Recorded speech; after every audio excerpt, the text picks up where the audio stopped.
And this lady will tell you now why that is, because she is the journalist Sarah Cruddas, a space journalist, of course, we should say. You're a spacer. And, a spacer? Yes, a spacer? A spacer. Well, in Northern Ireland parlance, a spacer is someone quite odd, really. She's you're a spacer also. Or if you're a space cadet, you know, you say to you, she's a space cadet, that's Sarah Cruddas. Anyway, but why was everybody on the planet being asked to take a selfie by NASA? I know, right, it sounds a little bit tacky, but the idea is NASA wanted everyone on Earth to take a selfie because since 1960, so for over 50 years now, NASA has been going into space taking selfies of the Earth from space, and it was for World Earth Day, which is all about just raising awareness of the fact we've got planet Earth, we need to take care of it. So NASA basically asked everyone on Earth to take a selfie, log where they took that picture, and then NASA wants to be able to put all these selfies together to recreate some of the most iconic images from Earth from space. And the idea is just to raise awareness of the fact that, you know, we go into space, we go and look for new worlds, we try and push the boundaries of science, but actually one of the biggest benefits of space science and technology is looking back into Earth and trying to understand more about our own planet. This is how we do. And later on in the year, we're going to be sending this probe in November to actually land on the surface of the comet, which is an incredible human achievement. But what we're actually seeing at the moment are the closest up pictures of a comet that we've ever seen. And it's this dirty kind of mix of rock and ice. We don't quite know what to expect, but comets are hugely important because if we know more about comets, we could answer really fundamental questions such as why is life here on Earth? Why do we exist? Why is there water here on Earth? Why do comets get their tails? I mean, comets were around when the solar system was first created. You know, you get a sun, you get planets in the solar system, but you get lots of other objects as well, and comets are one of those other objects. And by understanding more about a comet, you can understand more about why we have life here on Earth. So it's a huge achievement for science just to be able to send something so far away and to land it on another object. But we're starting to scratch the surface and answer really key questions. It's a pity you don't know more about this and are not more enthusiastic about your subject. You're getting very excited about this. I can feel this. Can you tell? Yeah, but this is a big day to you. It's a huge day in terms of science. I mean, they are calling it ESA's Apollo moment. It's not easy to do this. Imagine the maths involved in working out how to land something on a comet. And the picture, it looks like a giant rubber duck. It's only 2 kilometres, 2 miles in diameter.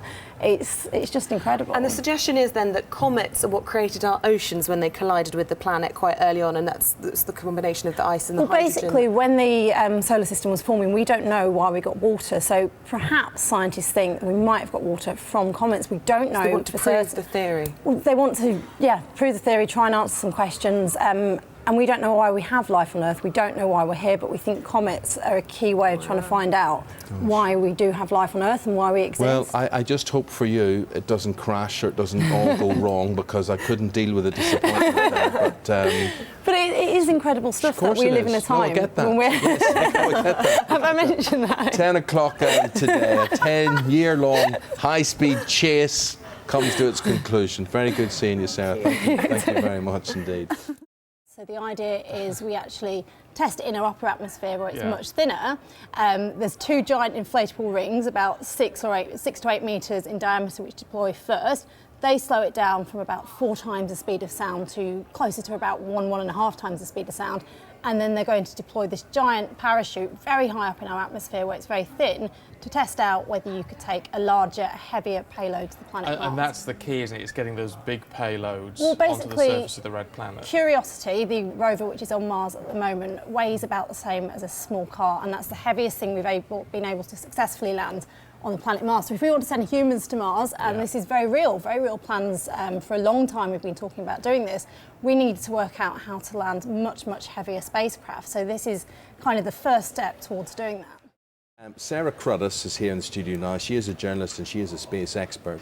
And Sarah, 9/12 to be precise, and this launch, apparently they're putting the biggest camera ever into orbit. I know, it's so exciting, and I think it's a 1 billion megapixel camera, so just compare that to your iPhone camera. It's about 1,000 times more powerful than that. So that's exactly the sort of camera you don't want for TV purposes. No, exactly. You don't want to be taking a close-up with that. Yeah, if you had it now, it could actually take a picture of your thumbprints, so it's incredibly sensitive. It's the most sensitive camera to go into space. Is it a spy camera? It's not a spy camera. If you turned it the other way around, yes, you could use it for that. But for this purposes, it's to be used to photograph stars, to look at, you know, there's literally billions and billions of stars in our galaxy. We're going to look at about 1 billion of them with this camera. We're also going to look at exoplanets, which are planets which orbit around other stars, other suns elsewhere in the universe. So the Kepler mission, I don't know whether you've heard of that, which NASA launched a few years ago, that was detecting these other worlds, so the potential for another Earth-like planet. So not only is Gaia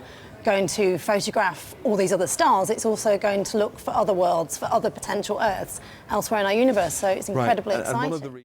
But tonight, if you can proper see it, supermoon. Proper supermoon. It's going to be the largest moon we were able to see for the past 20 years, but I don't know whether the weather is going to allow us to see it or not. So basically, the moon's orbit changes because it's not an exact circle, and that's because the moon's much smaller than the Earth, and the sun has a gravitational influence on the moon's orbit. So sometimes the moon's a little further away. It could be around 270,000 miles. Tonight, though, the moon is going to be about 225,000 miles from Earth. So 50,000 miles closer. Yeah, and it's a full moon, so you've got two coincidences there. So what you're actually going to see is a moon that is around 14% bigger, which numbers are just semantics, it's just going to look bigger, and it's much brighter as well. It's nearly a third as bright as what you would normally see. So if you have got any clear weather tonight, you're going to be able to see this giant, beautiful moon, and it'll be brightest, I think, at around 6:10 this evening. Is it just brighter because it is closer to the sun? Yes. Well, no, it's not closer to the sun, it's closer to the Earth, so therefore it's a brighter object because it's reflecting light from the sun back to Earth. Oh, right, so the light reflecting back is It's not getting closer to the sun because then it'd be further away from us. Oh, would it? Yes, I guess it would. School lessons. It is, honestly, yeah, I'm going to have to draw myself a picture now of various orbits. But at the same time as well, we've got this meteor shower got the tonight. Perseids again, haven't we? Perseids meteor shower. So they happen every year around August. They're actually going to be most frequent on Tuesday night, and you're going to see around up to 50 or 60 meteors every hour. So that's one a minute. So it really is just a great thing to actually go and look at, because I think going and looking at the night sky actually gives you a sense of appreciation for our place on Earth, and it is just quite fascinating. So they're caused by a comet called Swift-Tuttle, which orbits the Earth, or orbits the Sun every 133 years. And the trail of kind of like dust and rock left behind from that comet, we pass through that trail every year, every August. So the comet comes near us once every 133 years, but every year we go through the trail and we get to see this meteor shower.